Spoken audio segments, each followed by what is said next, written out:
Recently আপনারা দেখতে পারতেছেন ফেসবুক প্রোফাইলের এই ধরনের 3D ফটোগুলো প্রচুর পরিমাণ ট্রেন্ডিংয়ে রয়েছে। সো আপনি কীভাবে আপনার ফেসবুক প্রোফাইল এবং আপনার নিজের ফটো দিয়ে এরকম ফটো তৈরি করবেন, চলুন সেটাই দেখিয়ে দিচ্ছি। সো ফার্স্ট অফ অল হচ্ছে আপনাদেরকে চলে যেতে হবে আপনাদের মোবাইল ফোনের গুগল প্লে স্টোরে। প্লে স্টোর থেকে আপনাদেরকে অবশ্যই গুগল জেমিনি অ্যাপ্লিকেশনটাকে ইনস্টল করে নিতে হবে। জেমিনি অ্যাপ্লিকেশনটা ইনস্টল করে নেওয়ার পর আপনারা জাস্ট ওপেন করে এটাকে অ্যালাউ এবং পারমিশন দিয়ে রাখবেন। দেন পারমিশন দিয়ে রাখার পর আপনারা এখান থেকে ব্যাগে চলে যাবেন। যাওয়ার পর আপনারা চলে যাবেন আপনাদের ফেসবুক অ্যাপ্লিকেশনটিতে যাওয়ার পর আপনারা জাস্ট হচ্ছে আপনাদের ফেসবুকের প্রোফাইল পিকচারটাকে ডাউনলোড করে নিতে হবে। দেন হচ্ছে প্রোফাইল পিকচারটা ডাউনলোড করে নেওয়ার পর আপনারা জাস্ট হচ্ছে এখান থেকে আপনার প্রোফাইলের একটি স্ক্রিনশট নিয়ে নিতে হবে। স্ক্রিনশট নিয়ে নেওয়ার পর এখন হচ্ছে আপনারা আবার চলে যাবেন আপনাদের যে জেমিনি অ্যাপ্লিকেশনটি রয়েছে সেই জেমিনি অ্যাপ্লিকেশনটিতে যাওয়ার পর আপনারা জাস্ট দেখতে পারবেন এখানে ছবি তৈরি করার নামে একটি অপশন। তো আপনারা জাস্ট ছবি তৈরি করা এই অপশনটির উপর ক্লিক করবেন।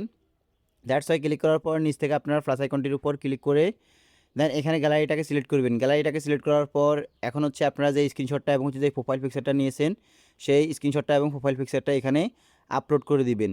সো আমি ফার্স্ট অফ অল হচ্ছে স্ক্রিনশটটা দিয়ে দিব, তারপর হচ্ছে প্রোফাইল পিকচারটা দিয়ে দিব। দেন দুইটাকে দিয়ে দেওয়ার পর এখানে হচ্ছে অ্যাড ওয়ানের উপর ক্লিক করব। ক্লিক করার পর এখানে দেখতে পারতেছেন আপনার ছবি বর্ণনা দিন। এখানে আপনাদেরকে একটা সুন্দর ফর্মট লিখতে হবে। তো ফর্মটা কোথায় পাবেন? ফর্মটা হচ্ছে আমার টেলিগ্রাম চ্যানেলে পেয়ে যাবেন। তো আমি আপনাদেরকে টেলিগ্রাম চ্যানেলের লিঙ্কটা আমার এই ভিডিও ডেসক্রিপশন বক্সে দিয়ে রাখবো। সেখান থেকে আপনারা জাস্ট হচ্ছে টেলিগ্রামে গিয়ে দেখতে পারবেন এরকম ছবির নিচে ফর্মটা দেওয়া আছে। তো আপনারা জাস্ট ফর্মটাকে কপি করে নিয়ে এসে জাস্ট এখানে পেস্ট করে দিবেন। দ্যাটস ওয়াই পেস্ট করে দেওয়ার পর এখান থেকে হচ্ছে আপনারা জাস্ট অ্যারো আইকনটির উপর ক্লিক করে দিবেন। দেন অ্যারো আইকনটির উপর ক্লিক করে দেওয়ার পর এখানে হচ্ছে আপনাদেরকে 30 থেকে 40 সেকেন্ড সময় নিবে। তারপর হচ্ছে তারা হচ্ছে আপনাকে আপনার সেই কাঙ্ক্ষিত পিকচারটি তৈরি করে দিবে। সো আপনাদের একটু ওয়েট করতে হবে।